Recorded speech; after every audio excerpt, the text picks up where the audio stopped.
This is your Sleepless God back with What If Deku Was Heat Blast? Part something and other. Uh, actually, okay. Wait, so last time we left off, our main character, uh, Midoriya, finally met up with his friends, Diamond Head, Energy, Big Chill, and Ghost Freak. They started talking about what they want to be when they grow up because Midoriya just wants to listen. He is addicted to their lives because he has never had his own. So hearing someone else grow and wanting to be like what they want to be makes his life a lot more easier for himself. After a while of them talking, they finally mentioned that they all kind of want to be in the hero core. Some of them doing different things, obviously, but they all want to be a part of it. With that, though, uh, something happens where a monster, a slime beast, attacks. And him instantly jumping up, putting on a mask a little bit, fighting, and destroys the slime monster, getting held back by Big Chill to completely kill it. Uh, and with that, that's the end of the recap. Let's start the video. As we started into a smaller kind of apartment, in some sense of the word. It's kind of dingy, a little bit not incredibly small, but it's pretty nice. As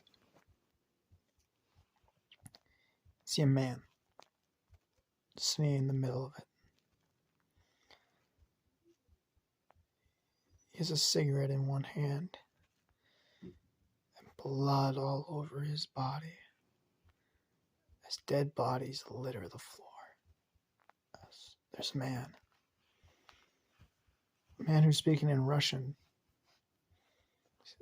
He starts speaking. He's like, why did you do this to us? As he says, the man that we now know is Midoriya after we look into his eyes. You try to hurt my family. As he smokes a cigarette, chucking it onto the floor. Now I will show you pain. As he blazes up his fist and shoves it through. As Midoriya wakes up. Another one of his nightmares. Him being a machine, him being the most evilest human being alive. Literally the definition of a killer. He wakes up in a small apartment. Very different from the apartment that we see from his story. There's no blood on the ground. This looks pretty normal. As he hears a knock on the door, he gets up and starts moving to it. As he opens his door, everyone. As he says, I told you guys I was gonna wait till later. As he says, it's 12 o'clock in the afternoon. Get up. He's like, all right. Well, it's bright, bro. It's bright. The sun is bright. You literally have a flame ability. So yeah, but still, gosh. He says, we gotta train. And I want all of us to be top of our games. Especially as they all pull out their devices that they got from Midoriya last time.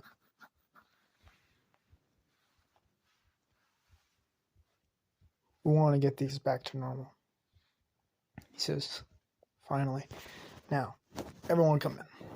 As they all walk in, as he shuts the door. Walking in. Just remember, don't ask how much this cost. As he opens up a keypad, and he types in 1, 2, 3, 4. As he clicks enter, as a giant elevator opens, as he says, come down with me. As They all come down. It's a massive training room with like ginormous training equipment, blades, swords, even some guns and weapons that they could use. But the most cool thing about it is it is basically uh, almost a madman level of kept, and they all know that it was kept by the old man that been taking care of them for years now. It's there. Uh, as they open the door, uh, rooms are perfectly organized for them. So it says like a picture of Big Chill on it, and like their room is perfectly suited for enemies, and the room can handle sub-zero temperatures. There's a room for Ghost Freak. There's a room for uh, Diamond Head. There's a room for Energy, and they all are going. They all have their own room. Even like the main guy, even Midoriya has a room for him to train in. He says, "Go ahead, have a blast." As they start training, as the 9 months training starts to work, as they're starting to work on more of their abilities. See, they had last time they had their abilities, they were very young, like 9, 8 years old, and still had the power to fucking be as powerful as they are now. But now they've trained with their abilities away and only a little bit of what they can truly do. Think about how monstrous they can be. First, they trained just on their natural abilities, and they slowly started going up to the point where they started using the Omnitrix to get into their more fun forms. Energy had a little bit too much fun and almost melted and fucking a wall in half. That big oaf. But still, with the training that they had, uh,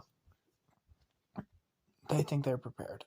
And when they went into the training exam, ready with knowledge and everything that they knew, they're not expecting Midoriya just to be like, to have a different thing that he was planning. He took the test and aced it, but he didn't take the training exam. No one saw him in any of the fields. Every single one of them got enough hero points. Most of them defeated the 0-pointer as well. A big chill frozen inside and kept on freezing until it basically became a giant iceberg. Words are very bad some days. Energy freaking just sliced it in half. Ghost Freak went inside and messed with the things inside. Diamond Head made a massive diamond that ripped into pieces. But Izuku Midoriya did not do the test, even though every one of them knew he could ace it. And seeing the exams, seeing the things that happened, they got angry at him for a little bit. They said, "What about all this training that we did? What about?" And he says, "Don't even worry about it." As they all have gone to Class 1A, I'll be there shortly. As he landed into Class C, he, with a smile on his face, was ready to have, for say, the build-up. His idea for this is, he could have came out and he could have wrecked and destroyed. Well, what's the fun in that? In Class C, no one's going to expect him to go up. But because of the festival, he could rank up. He can always get bigger. And with that, with his abilities, he knows that He can be a mastermind in his own ways. So, going with Midoriya into Class C, as more of a new kid, actually, he actually leans back and kind of relaxes. Doesn't really do much. Aces all of his exams, aces everything. And Aizawa is starting to like look at him and question, because the rest of his friends, Class 1A members, amazing kids, top of their class, better than most. One of the best better of the kids. He's not. So he starts questioning. But the USJ incident happens. And while that is happening, Midoriya asks politely to go to the bathroom as he turns into Heat Blast and busts through the walls to help out the crew, instructing them not to turn into their forms for reasons of construction, as he was the one that helped Isaiah get out of the fighting range, as well as defeat the Nomu, because the Nomu was prepared for All Might, physical strength, not prepared for firepower. And with all of that, we finally get to the main event, the incident that we all been waiting for, the final part, as Midoriya understands that he is going to be having to put on the top of his game, and because the rest of his crew is fucking pissed at him. So every one of them rides up to the line, as he's actually been training with the mind control guy, getting his physical skills up to his psychological skills, as he lights his hand on fire, getting ready for a old-fashioned fight as a kid that he remembers someone calling him Todoroki, freezes his legs and gets pissed as he lights his legs on fires. Most of the crew is already on the way. If I say crew, I mean like Midoriya's family. He starts running as he sees a 0-pointer. It only took 2 hits for the thing to be melted down to the core. Jumps through it, rolls as he's still chasing after the kid that froze his legs, using his fire and his flames to give him a boost, as goes to the rope as he slides on it, almost using the fire to almost kind of crispify it and burn it into ash, giving him a little bit of a head start as the rest fly over it or just make their own, I guess, road, for a sense of the word. Finally gets to the mines as Bakugo is also catching up to him at this point. Thinking he can someone as slow as Bakugo, as he releases all of his flames at once, basically reheating his body temperature, and that's how he gets the most firepower, is his body temperature going up. The higher his body temperature, the higher the flames, ripping itself to pieces as he finally makes the finish line in 2nd place. Ghost Freak, that son of a fucking bitch, went underneath the map.